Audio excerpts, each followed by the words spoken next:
Good evening, good evening, good evening. Happy New Year. Happy 2020. Welcome, welcome for this paradigm shift experience. Practical ways you can create the paradigm shift that you need for 2020. I want you to tune in. Welcome, welcome, Katrina. Welcome. Let me see if I can share it and bring on an audience. Let's see if we can get an audience to bring the imagination and the power and the energy in the room up. All right, so share it for me. I'm going to try and share it as well, just to get ready for a paradigm shift. Paradigm shift is coming your way. Practical things you can begin to do that will make 2020 your best year yet. Now, before I start, there's something I have to say to you, that your expectations are important. It's very important that you enter a time of a new season, an event, an experience with some level of expectation. And your expectation must be realistic. It's very important that you enter 2020 with some level of expectation. And I'm going to ask you to make sure you note what your expectations are for 2020. Also, very importantly, there can be no new year without a new you. You're perhaps getting familiar with this kind of thought now, because if you're entering 2020 with the same kind of mindset, thinking, behavior, attitudes, habits as you did in 2019 and expect things to be different, I'm sorry to disappoint you. But for you to move forward, you must ask yourself, what is it? Ask yourself, what is it that I'm holding on to that is holding me back? And so I want to talk with you briefly. So share it and let us get the conversation going. Please holler at me so I know you are there. Thank you. I see Raymond is online. Roger, thank you. And beautiful, beautiful. Just give them another 2 minutes to join us. Beautiful. All right. Share it, share it. I'm playing in the background some nice meditation music. It's good for worship, for those of you who like to just have your time of quiet, whether it is you're doing your Bible studies, you're doing your journaling, your planning, you're doing your time of quietness before the Lord, or your worship. I can recommend this kind of music. It's very nice. If you're not hearing it, let me turn it up a little so you can hear it. But I want to talk to you about creating that paradigm shift. There is no new year without a new you. If it is that you desire something different, I'm going to ask you, what are you prepared to do differently in 2020 to give you the kind of results that you want, the kind of results that you need? And something that I also said earlier, that ask yourself this question and answer it. Is there anything that I am holding on to that is holding me back? Now, one of the first things I want to talk to you about, when I enter a new year, I make sure I declutter. Decluttering is very important, whether it is your desk, your car, your room. And I like the culture in Jamaica that when we're working our way up to Christmas, everybody clean their yard, their house, they paint, they whitewash the sidewalk. I love that kind of culture, and so I want to encourage us to keep doing that, because it is very important that when we start a new year, we start it by decluttering. Or if the new year can catch you already completed your decluttering exercise, very important. And you must determine what is it that you need to declutter. It could be your to-do list. It could be your files. It could be, welcome Joanne, you did fantastic a while ago. It could be your your relationships. It could be your money. So there are some people who make sure that every December 31st, they enter the new year debt free. They pay off their credit cards. They owe nobody anything except love, as the Bible says. And so you must determine what is necessary for you to be your best, for you to function at your best, for you to think for your imagination and your adrenaline to be rushing. You must determine what you need to be your best. For some of us, it's a fragrance. A certain scent makes us just come alive. For some of us, it's music. For some of you, it might be a new shirt, a new blouse, a new piece of garment. Whatever it is, know what you need to position yourself to take on your new year. Okay? But for me, it's decluttering. And in decluttering, I look at some of the stuff. I do three things. One, I look at the accomplishments.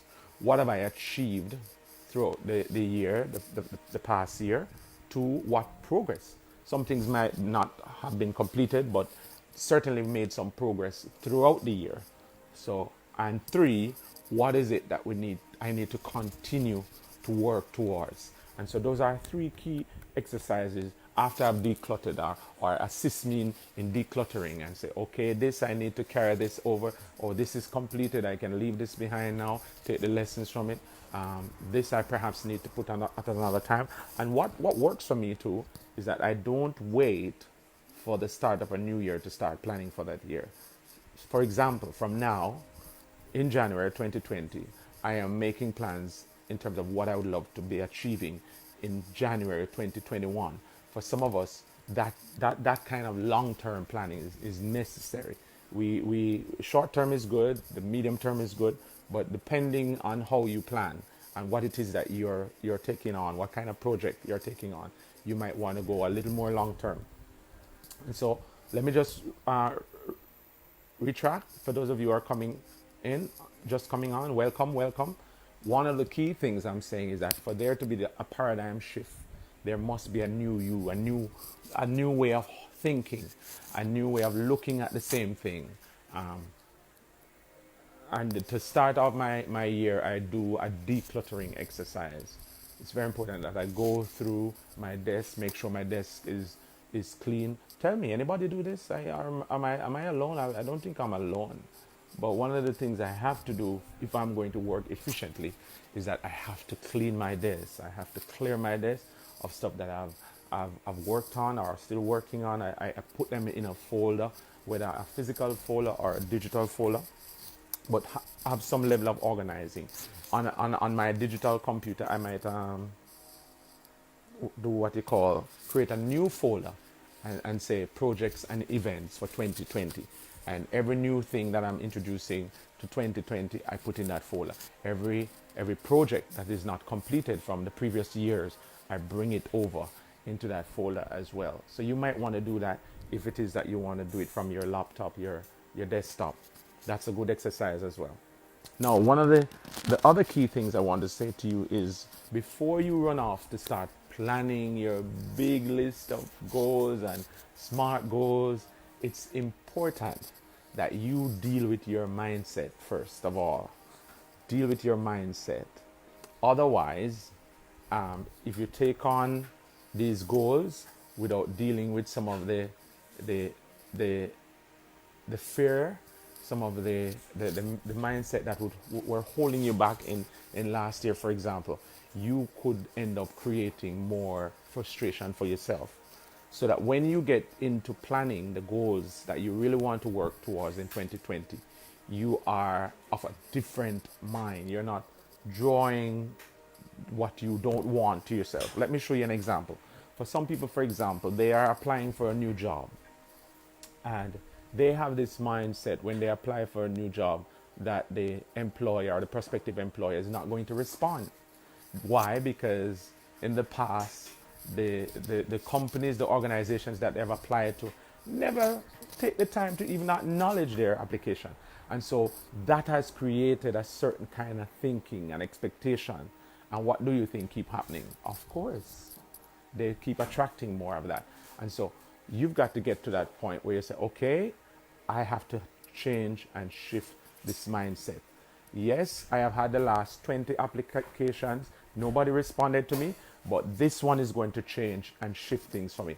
And as a leader, you can also ensure that the shift takes place for you. How? What I would encourage you to do after you've sent in your application, make a call. Make a call to say I applied and I wanted to confirm if you have received my application. That's just one example, one practical example of how you can start helping yourself to create that new mindset. Now, when you're going to make your goals, when you're going to set down what it is that you're going to work towards, I usually say, make sure whatever it is you're working towards brings you some level of inspiration. It must. Otherwise, you're going to be frustrated before January is out. I hear there are so many companies like gyms, for example, that for the first week, 2 weeks of the new year, oh man, it's packed out. They have to order new equipment, but by the time you get to the end of January, mid to the end of January, it's back to normal. Because what? People are already relent on their New Year's resolution. And so I want to say to you, don't just say I want to lose weight. For what reason? What is your why? Answer your why. Why do I need to lose weight? Because I need to feel better about myself, because I need to look better. I am performing and I need to make sure I have the energy to carry the songs that I'm singing. Ask yourself the why. Let me just show you this little exercise that is very important for people who coming out of such a high time in December, Christmas, and then you go to a low, you fall to a low, and some people might feel depressed. Let me just show you this. When the way you sit, your posture, you sit and you have your shoulders up and you're smiling. It's very difficult with this posture, if not impossible, to feel depressed. And so depression, those kind of feelings, those negative emotions, some of them, they're something we take on, and we can resist it by how we choose to see ourselves, by how we behave. And so I'm saying to you right now that your body and your posture is important in terms of warding off depression. Feelings of depression will come upon you, but if you sit up like this with sitting forward and your shoulders up and you're smiling, it's almost impossible for you to feel depressed. Another technique is you're in a classroom, you're at school, and there are lecturers speaking.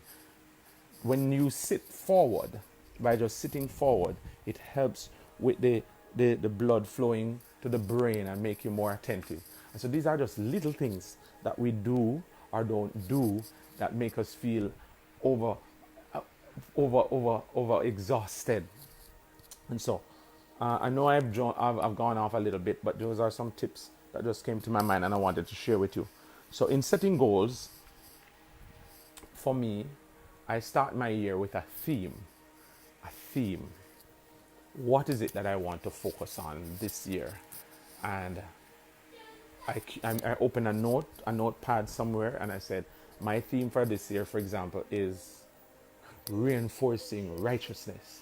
So whether it is music, whether it is book, whether it is ministry, whether it is speaking, school visits, home visit, I'm focusing on reinforcing righteousness. I'm looking for opportunities to reinforce righteousness in my nation.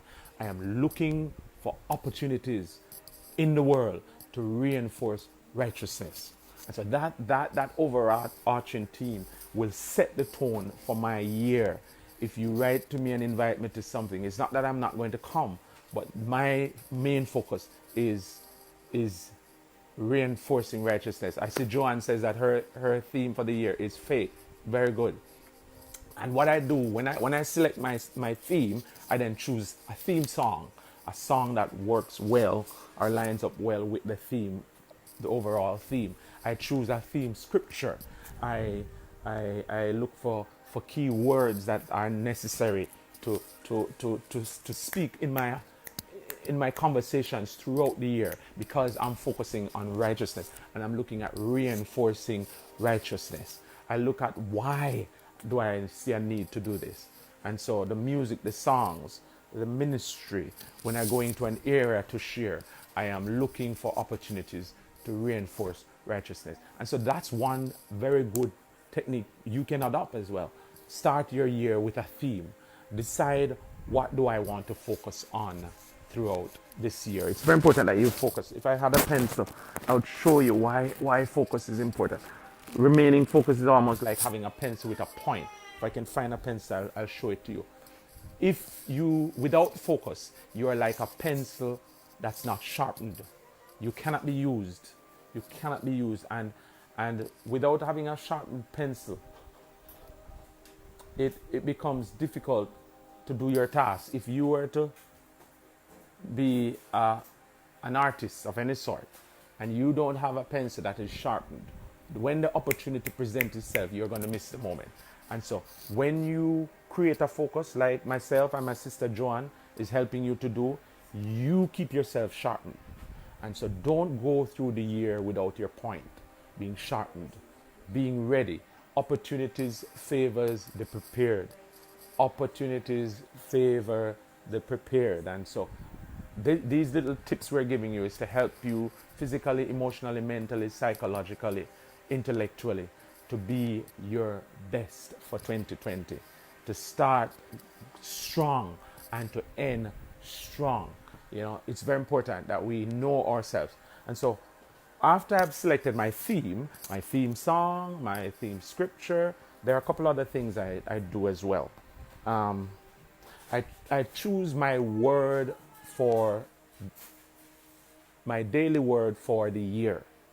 I choose my daily word for the year. You can feel free to ask me more about this. I've been doing this for over 15 years now. Every new year, I choose my daily word for that year. Now, this word is the answer to a question that will be asked of you every single day. What is that question? The question is, how are you? Every day you go out, somebody's going to ask you, how are you? Every day you answer the phone, somebody on the other line is going to ask you, how are you? And it is your word for you to respond to a question like that. So let's go. Let me give you some background as to why I end up here.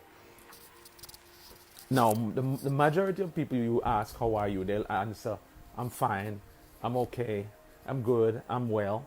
I guess we're getting a little more sophisticated now, so I hear answers like, I'm blessed and highly flavored and favored. And all kinds of stuff. But your daily word for the year must be the answer to the question of how are you. So for example now, last year, if you were to call me on the phone or meet me in person and ask me, how are you, Jermaine? You'd hear me answer something like, I am divinely inspired. I know that just does something to you. It does something to me, and it does something to the hearer. And it's important that you have that word, that daily word for the year. Now, in previous years, I had words like excellent, I am feeling magnanimous, quite a few of them. And why is this word important? Because there are days that you won't feel so good. There are days you won't feel on top of the world. So your response, how are you, I am divinely inspired, is not speaking to your temporary situation. It is speaking into your future. It is speaking to the long-term you. Why? Because too often we allow our emotions and the temporary state that we're in, the situation that is directly facing us, if you're not careful, if you don't manage it well, we allow the thing that is before us to destroy what is ahead of us. And so having a word that you can use to describe today, tomorrow, and forever is very, very important, because you can destroy your future by the very words you are speaking over your life today.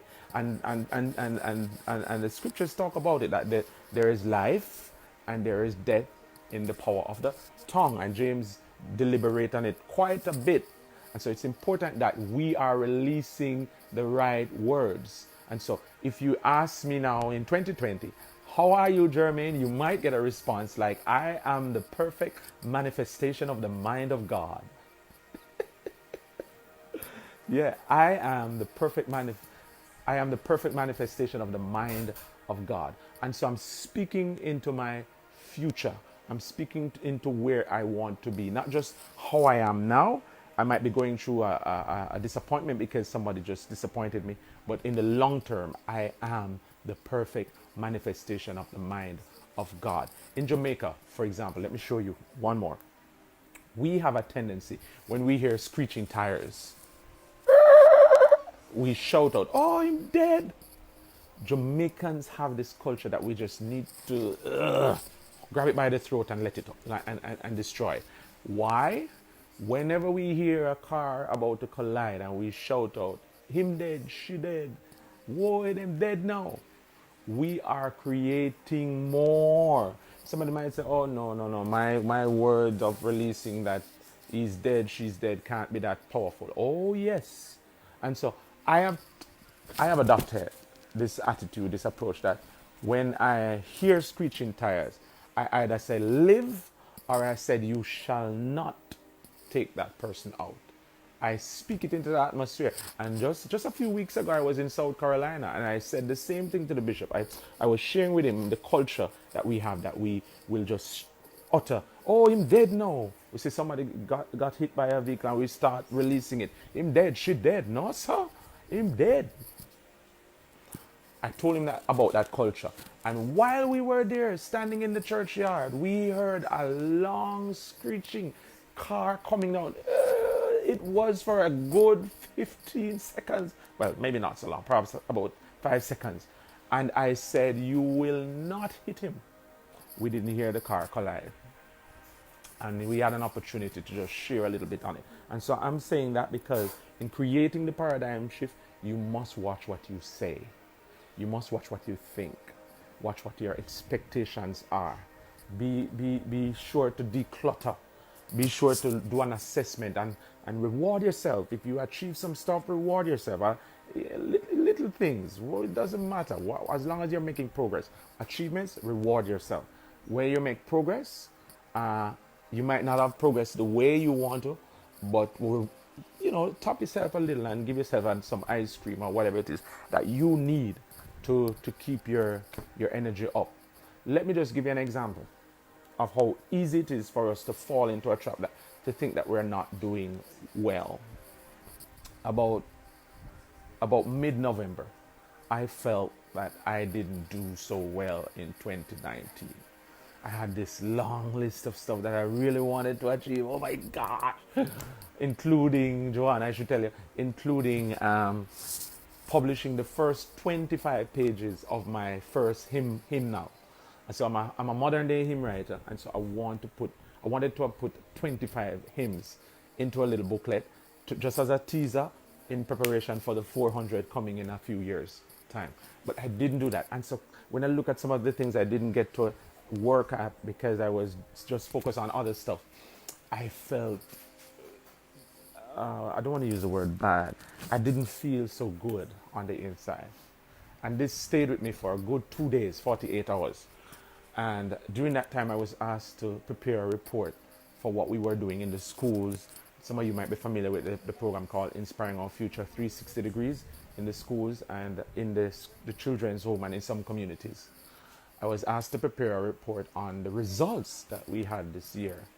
And towards the end of November, I was checking and we impacted over 120,000 young people between February, over a 7-month period, starting in February last year. We impacted 120,000 teenagers, children, the teachers, the parents. And I remember sharing it with one of my colleagues, one of my administrators. And she said, "Sir,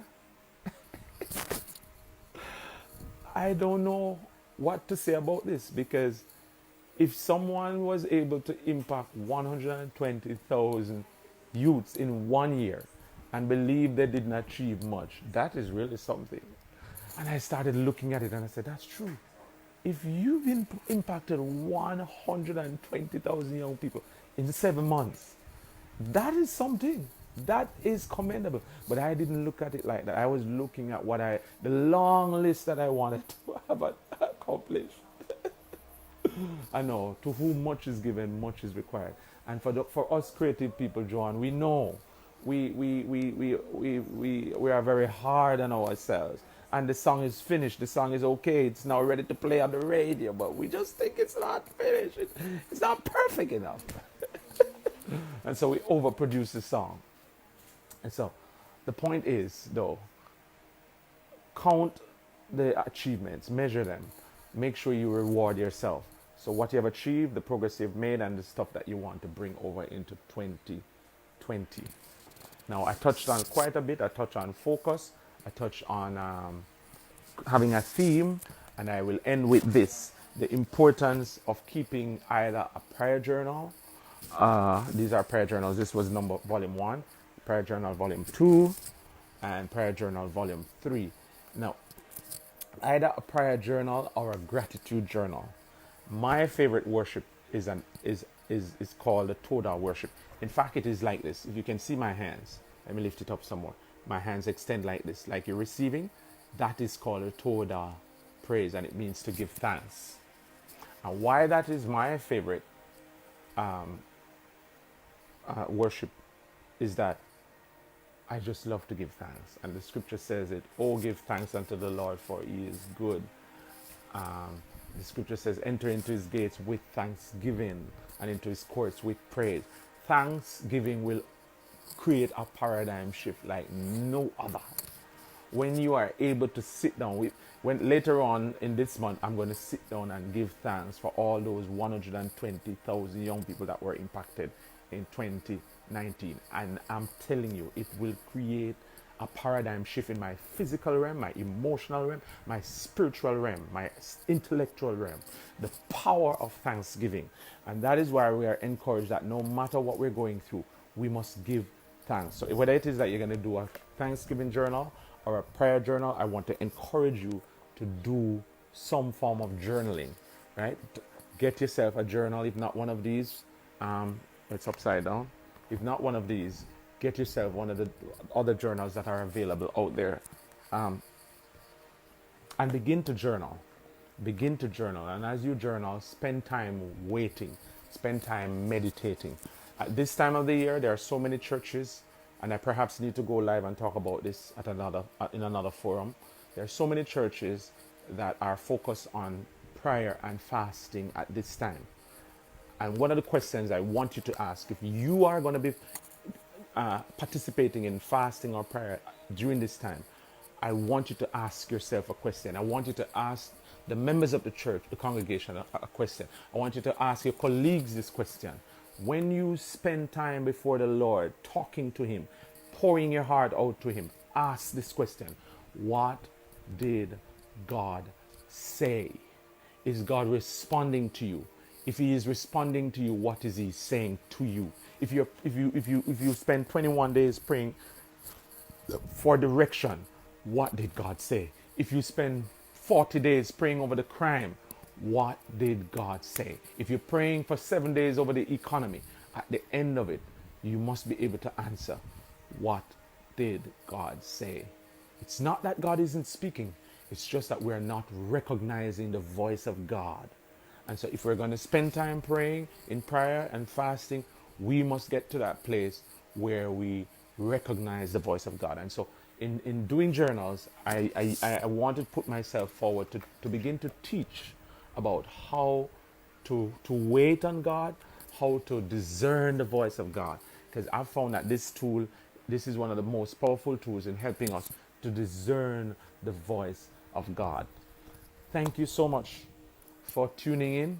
I thank you, my brother Raymond and Joanne, for making this happen. Oh, Joanne says, I have a cupboard full of journals going back to the early early 90s, but I have fallen off form. Got to get back on track. Yes, very important. Since I started this journal, it was, the first one was in 2014. That's what, 7 years ago. We released this one in 2013 for the year coming 2040. And some of the persons who have been faithful and diligent, they have published their books. They have published books out of what they were journaling. And so, yes, Surprised by the Voice of God by Jack Terry changed my life. That sounds like a nice book to read, Joan. You need to send it to me so I can check it out. Yes, Surprised by the Voice of God. I want to thank you for tuning in. I want to thank Raymond again for putting this together. If there's anything that you heard tonight that you want me to give you further clarity on, feel free to ask me, send me a message. For me, this is just me personally now. You can take it on if you want. And I seen Joanne mention that word impact.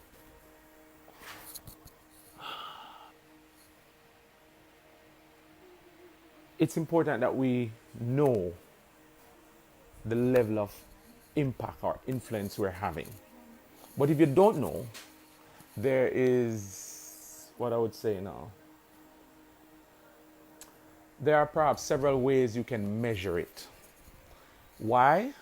Because influence is so important now. I wish I could, I had more time to go into it. But let me just say this. When we were children, we watched the Flintstone family.